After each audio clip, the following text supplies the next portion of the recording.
Javier Duarte se ha vuelto, digamos, como un símbolo del exceso de corrupción que desafortunadamente ha vivido México, pero con todos estos escándalos y el escozor social que han generado, creo que estamos en el principio del fin de la corrupción como la hemos conocido hasta ahora los mexicanos.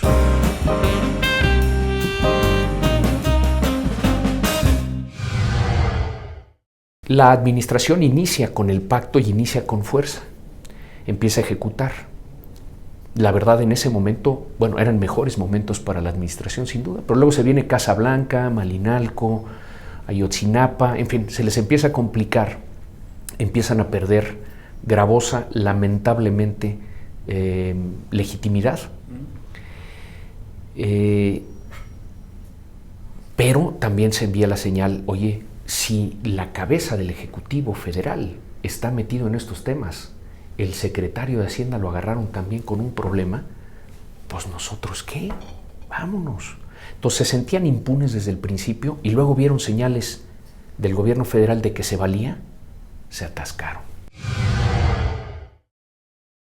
Esta bola de sátrapas, porque son sátrapas, van atrás de la aplanadora del Estado mexicano. Pero hay ocasiones en que esa aplanadora echa reversa, y entonces a correr.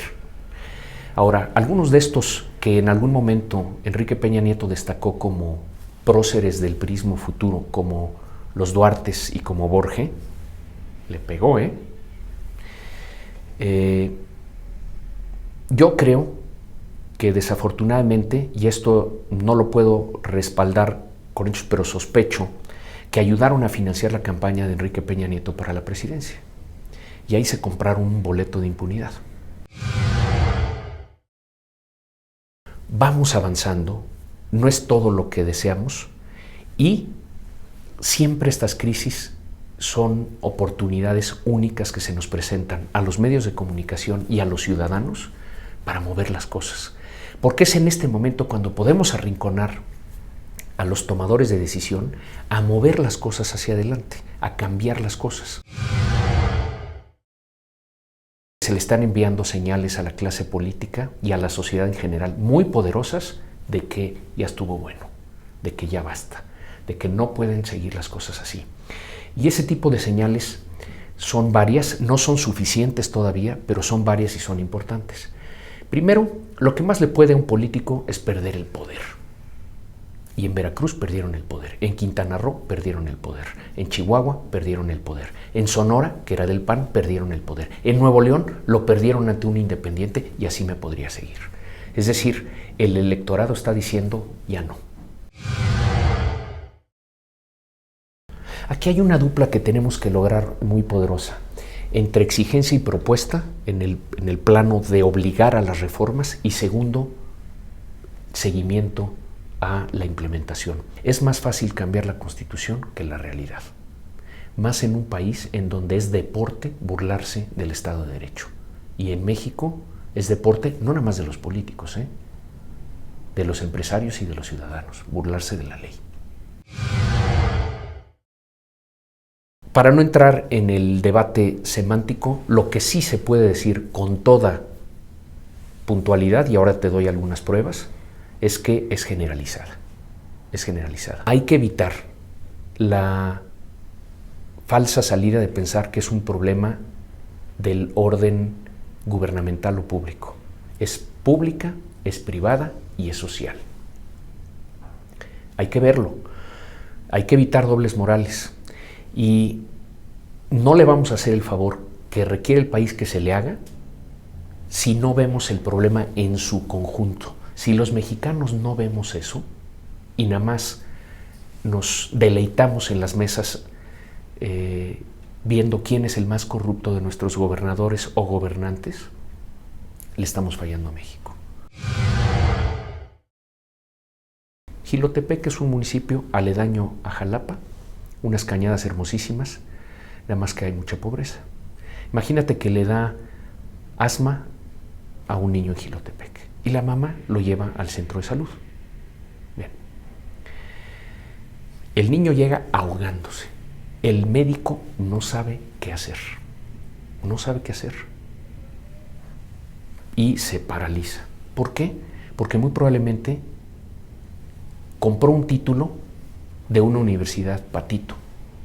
Entonces, no es médico. Habría que preguntarse cuántos médicos son médicos en México. Segundo, la enfermera no llegó. ¿Por qué? Porque su sindicato se la arma de tos a la Secretaría de Salud en Jalapa cada vez que hay presión para que se comporten bien los trabajadores. Entonces, no les descuentan el salario y por lo tanto uno tiene que presentarse a trabajar para cobrar. Entonces no está la enfermera. La medicina está caduca. ¿Por qué? Porque algún abusadín dijo, oye, este medicamento para controlar el asma y los problemas respiratorios está por fenecer. No te preocupes, yo conozco a alguien en Veracruz, nada más que se va a quedar con un pedacito del negocio. Y la máquina respiradora no se la compraron a General Electric, sino a Cosmo SADCB de Jalapa, Veracruz, porque también había negocio. Bueno, el niño de Jilotepec se murió de un ataque de asma. ¿De quién es culpa? ¿Del sátrapa de Javier Duarte que se roba nuestro dinero? ¿Del presidente municipal que se compró la tercera Suburban en lugar de servir al centro de salud? ¿O de los millones y millones de mexicanos que en la formalidad y en la informalidad no pagan sus impuestos?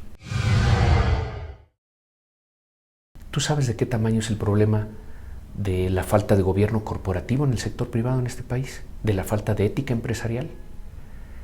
¿Del outsourcing e insourcing que dejan colgados a los trabajadores sin utilidades, sin seguridad social y sin protección para el retiro? En el que incurren miles y miles y miles de empresas de México y que han enriquecido a otra clase de sátrapas que son los que proveen estos servicios de outsourcing.